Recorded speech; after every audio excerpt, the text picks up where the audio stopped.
Well, 2 years ago in our review of the Clean Water Act, I cheered the steps that had been made or cited, probably a better way to express it, the steps made in improving nation's water quality.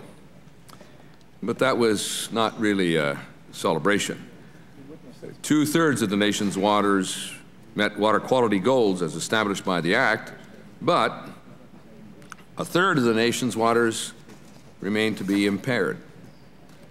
And the assessment for today's hearing, for me, is just plain alarming. Some successes have been clear, but most of the big success came at a time when the nation's waters were bubbling over with phenols and untreated sewage, and impairment was readily apparent to the naked eye. Challenges today are very different from those of the past. No longer is there an imminent fear that the Cuyahoga River will again catch on fire. No longer do we see the tidal basin just down the road from us bubbling over and foaming with raw sewage and wastes. The best-dressed cesspool in America, as my predecessor John Blotnick called it. All that sewage ringed with the flowering cherry blossoms made him think of that image. The issues facing the Clean Water Act and the nation's waters today are ever more complex and difficult to address. Nonetheless malevolent, perhaps even more fearsome and more dangerous than the early threats of pollution. But there are still three fundamental elements of this act. First, sound science and technology should guide our national discharge standards. Second, we need adequate funding, despite what Richard Nixon said way back when, and the budgets he submitted that were repeatedly overturned and increased.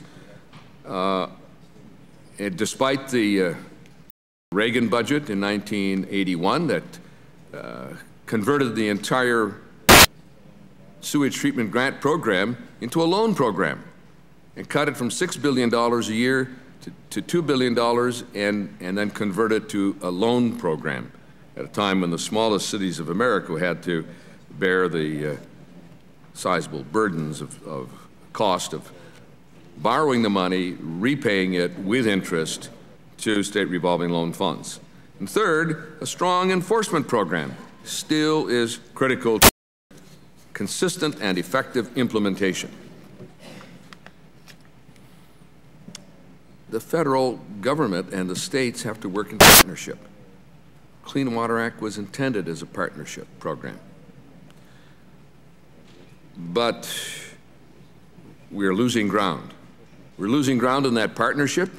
We're losing ground in oversight of the publicly owned treatment works and the private sector treatment activities. Over the past decade, I have repeatedly expressed my concerns. This committee, under both Republican and Democratic leadership between 2001 and 2009, has issued numerous reports criticizing the prior administration for cutting federal and state funding and personnel to implement the act.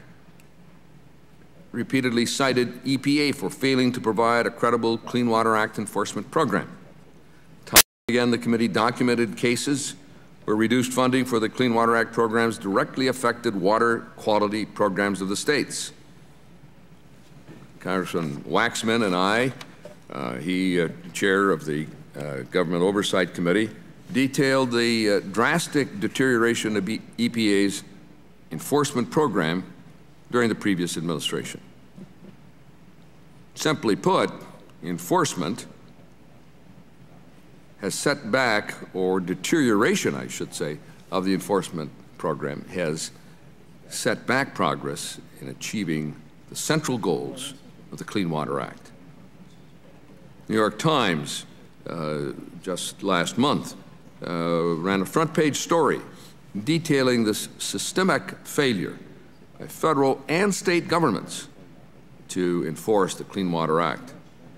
The Times found that, quote, fewer than 3% of Clean Water Act violations resulted in fines or other significant punishment by state officials, and that, quote, unchecked pollution remains a problem in many states. In the course of the interview I did for that story, I said, EPA and the states have dropped the ball. It's time to pick up that ball and start moving it again. I'm keen to hear from Administrator Jackson, who comes with a resolve, with a commitment, and with a directive from the President to make this a clean water program an effective one. She sent a memorandum to EPA staff saying, quote, data available to EPA shows that in many parts of the country, the level of significant non-compliance with permitting is unacceptably high and the level of enforcement activity is unacceptably low. I agree. We're going to explore those issues in the course of today's hearing.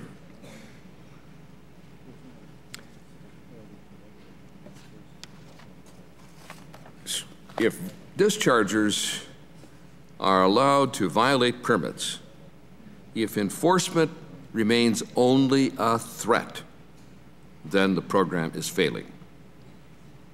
And I look to Administrator Jackson to begin taking the management steps necessary to protect the water, the public health, and the environment. And she has already demonstrated her strength of character and determination to do so, and is off to a very strong start.